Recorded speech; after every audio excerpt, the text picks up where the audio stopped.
ஊத்துக்குளி வெண்ணெய்க்கு புவிசார் குறியீடு வழங்க நடவடிக்கை எடுப்பதுடன் குளிரூட்டு நிலையம் அமைத்து தர வேண்டும் என பெருந்துறை தொகுதி உறுப்பினர் ஜெயக்குமார் சட்டப்பேரவையில் கோரிக்கை விடுத்துள்ளார். கழக பொதுச் செயலாளரை வணங்கி, வெண்ணெய்னா வெண்ணெய்ங்க, ஊத்துக்குளி வெண்ணெய்ங்கய்யா, நெய் மணக்கும் ஊருங்கய்யா, எங்க ஊரு ஊத்துக்குளி, உண்டவங்க கை மணக்கும் நெய் ஊத்துக்குளி நெய்யுங்கய்யா.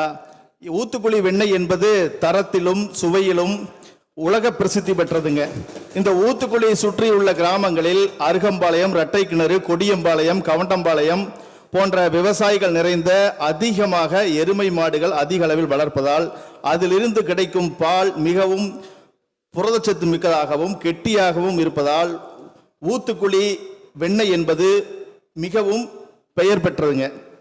தமிழகத்திலேயே பல்வேறு பகுதிகளில் வெண்ணெய் உற்பத்தி இருந்து வந்தாலும் தரம் சுவை மாறாத மனம் காரணமாக ஊத்துக்குளி வெண்ணெய் என்ற பெயர் உருவாகியதுங்க. ஊரெல்லாம் வெண்ணெயை வைத்துக்கொண்டு நெய்க்கு அலைகின்றது போல இடம் இருந்தால் தேர்வு செய்து, அதாவது அங்க அரசு, எங்கள் ஊத்துக்குளி பகுதியிலேயே அரசு புறம்போக்கு நிலம் அதிக அளவில் உள்ளது. அதை வகை மாற்றம் செய்து எங்களுக்கு கால்நடை மேலாண்மையின் நவீன முறைகளை பற்றி விவசாயிகள் அறிந்து கொள்ளவும், பால் அறிவியல், பால் தொழில்நுட்பம், உணவு மற்றும் ஊட்டச்சத்து மரபியல், கால்நடை அறிவியல் ஆகியவற்றை புரிந்து கொள்ளவும் எங்கள் வெண்ணெய் நெய் ஆராய்ச்சி மையத்துடன் கூடிய தொழில் பூங்கா ஊத்துக்குளியில் அமைத்து கொடுக்க வேண்டும் என மாண்புமிகு பேரவைத் தலைவர் வாயிலாக மாண்புமிகு அமைச்சர் அவர்களை கேட்டுக்கொள்கின்றேன்.